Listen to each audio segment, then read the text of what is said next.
Assalamu алейкум, құрметті достар. Көптеген кісілер мал азығына сода қосуда өлшемін түсінбей жатыр екен.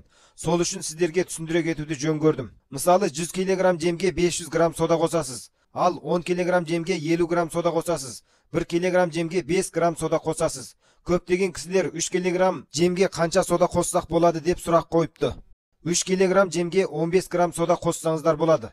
Сонымен бірге соданы жылқыға беруге болама деген сұрақтарда қойылған екен. Егер бордақыда тұрған жылқының ас қорытуы дұрыс жұмыс жасап тұрған болса, тәбеті жақсы болса, онда оған сода берудің ешқандай қажеті жоқ. Тек асқа тәбеті тартпай қалған жағдайда аздап беруге болады. Өйткені жылқы тақ қарынды жануар, сондықтан оған сода берудің көп қажеті жоқ. Сиыр, қой сияқты көп қарынды жануарлардың бордақы мезгілінде күнделікті азығына сода қосып берсеңіздер болады.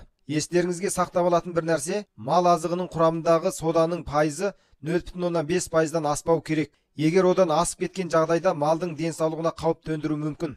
Видео пайдалы болса лайк басып, арнаға жазылып қолдап қоюды ұмытпаңыз. Сіздерге бұдан да былай құнды ақпараттармен бөлісіп отыратын